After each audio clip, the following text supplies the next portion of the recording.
When you call for tech help, what is the one thing that they ask you to do first?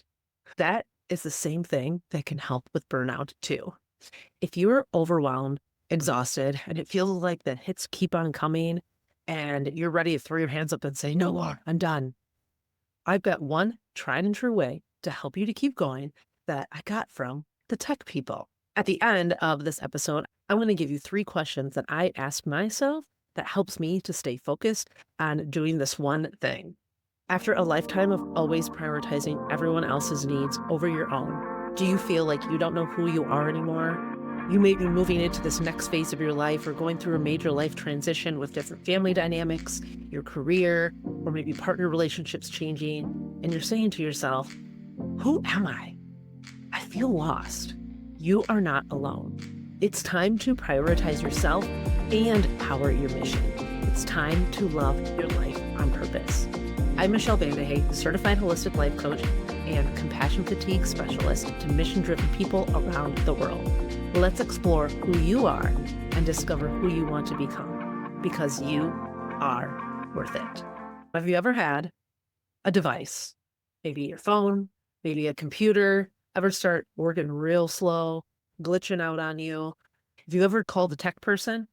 What is the one thing they usually say to you right away? Have you tried restarting your phone? Have you tried restarting your computer? Have you tried restarting your modem? And isn't it amazing how often restarting your device actually works with helping it to work faster, work better? I know right now, my computer that I have is getting older, and if I'm on it for too long, it truly does start slowing down. I can't record videos as well. Getting on Zoom meetings is challenging. And I know if I just take some time and restart my device, it's going to work better. And if we're doing this for a machine, do you think that this might also work for you, a human? If machines need to take a break, we as humans also need to take a break. And it's not just about taking a break, but it's about restarting, or what I call resetting. This is why I created the Rediscovery RESET Framework. Many of my clients come to me feeling overwhelmed, exhausted, and some close to burnout. So today we're going to focus on the first E of reset, which stands for edit. And the first part of the edit phase in the reset is eliminating, or maybe thinking of decluttering. What do you need to get rid of? What do you need to let go of? For me, when I think about my computer, the other day I was on a meeting and I'm like, oh my gosh, I can tell everything's really starting to slow down, but my internet is good. So what's going on? I started exiting out of all the tabs that I had open, right? And I want you to think of all of those tabs as your life. So before I could restart my computer, because I couldn't restart my computer, I started exiting out of things. I started eliminating things because before I was on that meeting, I was doing all sorts of different work. And, you check an email and you click and another tab opens, and then you get a great idea and you're like, oh yeah, I need to go work over here. And another tab opens. And before you know it, you have all of these tabs open. And so usually before I restart anything, I start eliminating the things first. And so I want you to think about eliminating or decluttering for you as well, because oftentimes we're living on autopilot, and autopilot can be really beneficial and great. When you don't have to think about things, it can really help you to keep moving forward without feeling so exhausted and overwhelmed.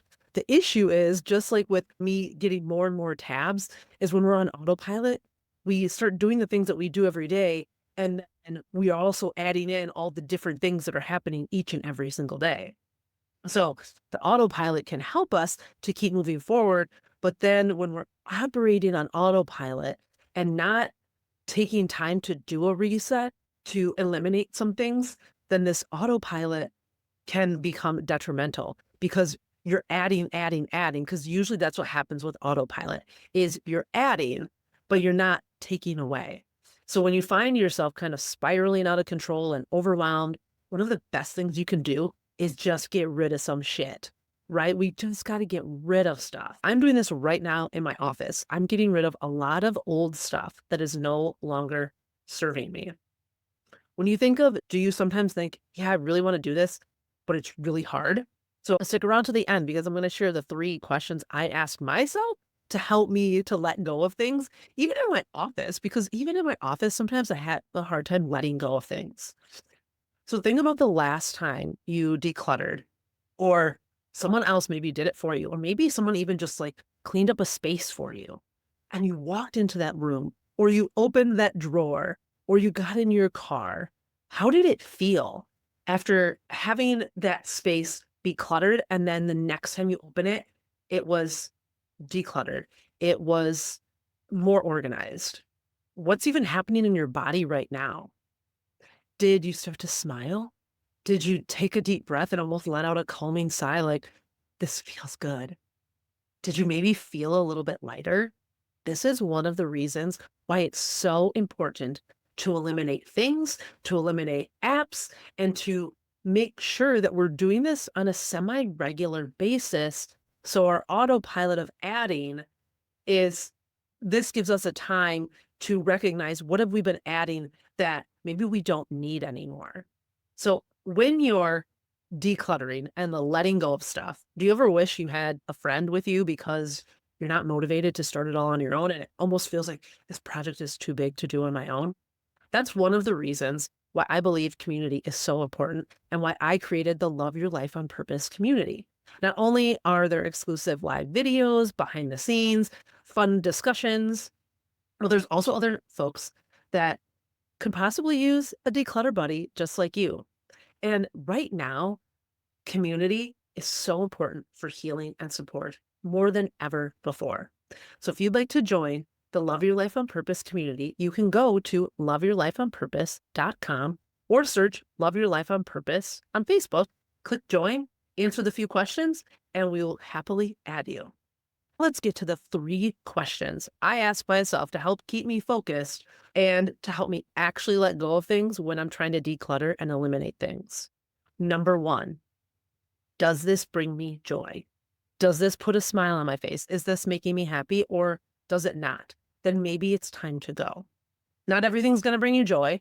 I was going to say my timers don't bring me joy, but they do actually kind of bring me joy because they're little cubes, but my notebook doesn't necessarily give me joy, but I need to keep that. So just because you say no to this doesn't mean that you have to get rid of it.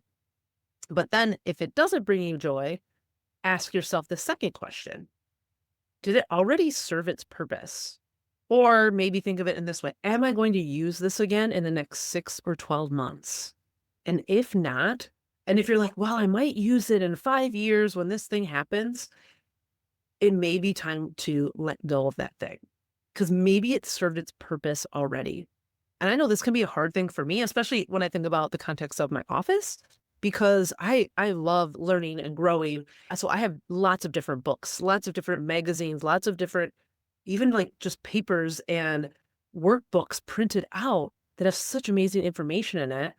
But then I have to ask myself, okay, can I just trust myself that whatever I needed to learn, I learned, and I probably don't need to go back to that. Some things I might keep, but I don't need to keep all of them. So maybe it already served its purpose, so then I can let it go. Because when we are holding on to things that aren't still serving a purpose for us, that can keep us in the past as opposed to being able to move forward in the future. So if you're feeling overwhelmed and you're feeling kind of stuck and stagnant, letting go of things can really help you to move forward with more ease and flow and feeling less overwhelmed because you don't have this energy of pulling you back into the past. I don't went kind of deep on the second question. The third question is, who am I keeping this for? And maybe question 3.1 would be, why am I keeping it for them? And maybe you're keeping it for your past self. Maybe you think, oh, I want to give this to somebody. If that's the case, give it to them or get rid of it because you don't need to keep it around. The other piece of it, which goes back to did it already serve its purpose? Sometimes people give us gifts and it's really thoughtful. And maybe at the time it was really great and put a smile on your face, but it's no longer serving its purpose. Are you keeping it because you feel bad that you might get rid of something that someone gave you? Someone spent their time and money and thought of you and gave it to you? But maybe the purpose of the gift wasn't that you were going to keep it forever. Maybe it was, wow, someone thought of me and it served its purpose for that moment. So who are you keeping these things for? So the three questions again: does this bring me joy? Did it already serve its purpose? And who am I keeping this for? Those are the three questions that I ask myself to help keep me focused and let go of things when I'm having a hard time doing that.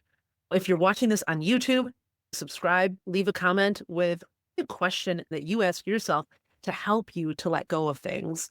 You're welcome to connect with me on whatever social media platform we are connected. Send me a direct message, email me, or leave a comment here on this video or on this podcast and share with me your biggest takeaway or what question you ask yourself to help you let go of things when you're having a hard time. Sending you all light and love, and always remember that you are worth it.